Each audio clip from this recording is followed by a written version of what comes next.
Japan's new prime minister unveils her cabinet following her parliament victory as she faces an uphill battle to unite her party and tackle the most pressing economic problems. And more on Ms. Takaichi's parliamentary win and her cabinet lineup. We're joined by Michael Chuchek. He's assistant professor of Asian Studies at Temple University. Thanks for joining us, Professor. Now, whoever Ms. Takaichi picks, and we have the names for her cabinet, there is much a need to assemble competence as the need to solidify any support that she might need in Parliament. Well, she certainly needs competence, and every prime minister does. But in her case, she has a special need to unify her party, which is a minority in the House of Representatives. So she needs absolute unity in terms of her party, and also the ability to appeal to the sense of overall capacity to get down to work. So we're going to see, we have seen some real choices that are made on behalf of simply PR value, making it look as though this is going to be a cabinet of really, really powerful individuals. All right. In terms of this PR value, which names would you identify that are more suggestive of the need to appeal to this PR value? Well, picking one of her main rival, Koizumi Shinjiro, to be Minister of Defense. Yes, he does have a major U.S. naval base and a MSDF base in his district, so he's a natural for the position. But nevertheless, it shows that she's giving to someone who's very well known internationally and very prominent, a really important post. But perhaps more toward the domestic side is the appointment of Katayama Satsuki, a former Ministry of Finance official, to be head of the Ministry of Finance, the first woman to head the Ministry of Finance ever. She's a known, well-known commentator on fiscal and monetary matters. She's an expert and well recognized throughout the business community and the international community. So it's a really she's a really strong pick.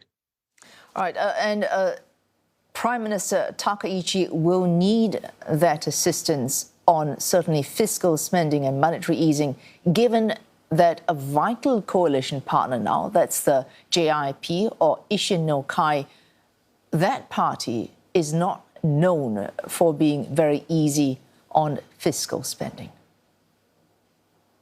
Oh, it's known as being tight-fisted. It is known as being the kind of party that thinks the country should be run like a business, and when you need to cut spending, you need to control the size of the government, and that's going to run direct counter to the tradition that Takaichi represents, which is the Abenomics, generous fiscal policy, loose monetary policy kind of economic thinking.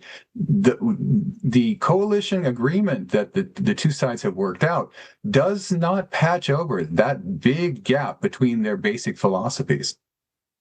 All right, so where they might agree might be perhaps on security, military, defense, but they will not agree on, it would be on domestic policy, on the economy. So where is that vested interest that is going to be keeping both the Isshin no Kai and the LDP, at least for the moment, glued together on this alliance? I hate to say it, but it's desperation on both their parts. The LDP has never really been a minority party. It's had to live with this minority status for a year now.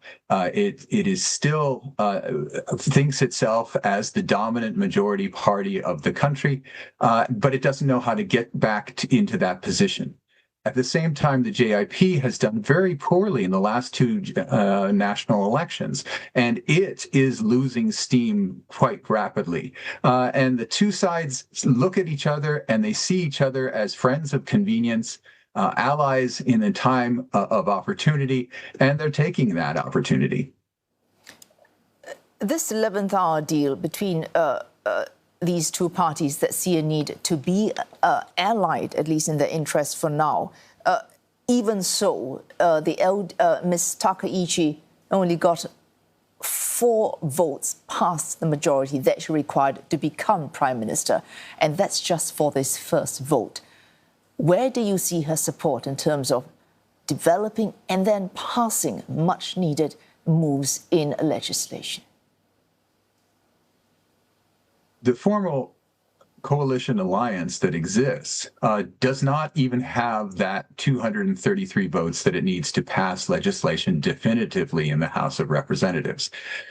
So they're going to be doing what Prime Minister Ishiba, who just walked out today, was doing all of last year, which is making for every single piece of legislation some kind of deal with one of the opposition parties to try to get over that 233 vote barrier. Now, they're not far. They have 231 votes, and it's possible that they'll be able just to eke through, as they did today, by getting independents, a very small number of whom are in the House of Reps, to get together so that there is enough for a 233, 234 majority. But most likely they'll want to pass things with a greater solidity, and that means deals with opposition parties.